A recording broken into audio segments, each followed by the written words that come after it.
Moving right along with other chronic disease issues, most people have heard or understand of the concept of autoimmune diseases.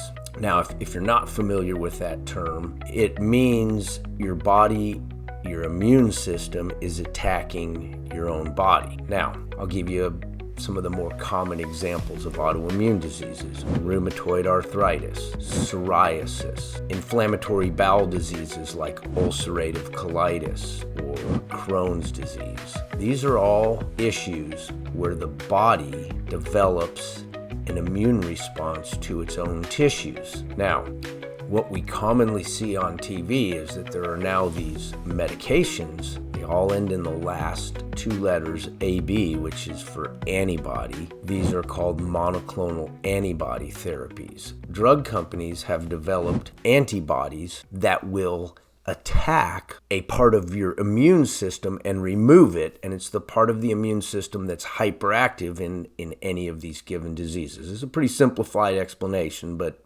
overall, this is how it works. What you'll notice in these commercials is that they spend a pretty good deal of time talking about the potential life-threatening issues that are potential side effects of these medicines, and it's always cancer, and it's always life-threatening infections. These monoclonal antibodies are removing a segment of your immunity. Because the immune system is hyperactive and attacking the body, they think the solution is to remove a segment of the immune system. But obviously, that segment of the immune system has important function, or it wouldn't exist. So the problem with autoimmune diseases is that our immune systems are hyperactive, and there is most certainly genetic predispositions. Asthma is oftentimes got some autoimmune component as well. Body's attacking the lungs, hypersensitivity. Eczema is an example. Little babies covered with rash. I've seen this many times in my ER career.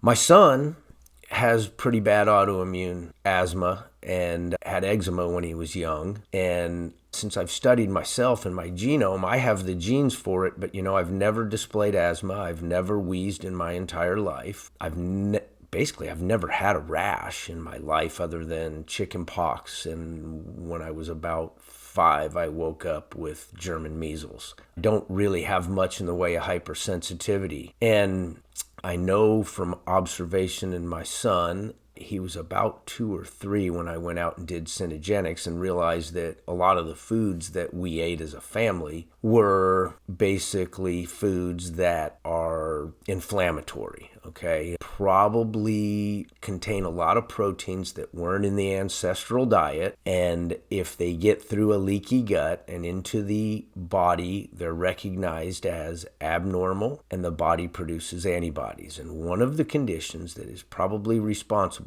for why a person who has the genetic disposition for an autoimmune disease and either does or doesn't display that disease, which is the cornerstone of what I do, is teach people how to not allow their genome, which has a predisposition for chronic disease, to create that chronic disease. Once again, when we go over my genome, you'll see I'm riddled with reasons to have lots of disease, and I just don't have it. It's diet. It's the stuff you put in your face. If you're going to constantly assault your body with molecules that really shouldn't be in there, that are not part of the ancestral diet, that trigger immune responses so that you have a tremendous amount of circulating antibodies in your bloodstream all the time, you are more likely to unleash these genetic predispositions to autoimmune disease. Example. So Brett, when he was little, he had asthma. He would wheeze if he caught a cold. He had eczema. He'd get these plaques on his elbows that were nasty and draining. And I went out and did Syngenics and realized that probably a lot was dietary induced. I convinced my wife that we needed to get him off certain things like wheat, gluten, and because that's really generates some inflammatory response in almost all humans because it's not food. I mean, no primate was eating wheat 10,000 years ago. And we got him cleaned up. And he no longer wheezed. He never had plaques. And it was funny. My wife and I went out of town on a vacation for about 10 days, left him with the grandparents, and came back. And I thought he must have fallen and scraped both his elbows because he had these big scabs on his elbows when we got back, and they were just oozing. And she said, I said, did Brett fall? No, those just came up. And we talked, and, he was getting to eat whatever he wanted for that 10 days with his grandparents, pizza and everything. And so bottom line is, if you have autoimmune disease, hypersensitivity, irritable bowel syndrome, if you have a known diagnostic condition like Crohn's disease, ulcerative colitis, psoriasis, rheumatoid arthritis, asthma, you really, really need to think a lot about your nutrition. And I'm a big advocate. I believe that I'm not going to say that a perfect diet will cure all of these, but it will treat all of these. I have a book on my shelf here, and I really do like this book. This guy's very bright. He describes this concept very well. His name's Rob Wolf. He apparently had really significant autoimmune diseases, and he talks about how to reverse the autoimmune component. And it's a very well-written book. It's basically something that almost everybody should read. I encourage all of my patients to read this book. He outlines a lot of patients with serious autoimmune diseases who transformed and completely became undependent on any medication and reversed ulcerative colitis and psoriasis in the book. He has multiple case studies. So consider that. It's a good one.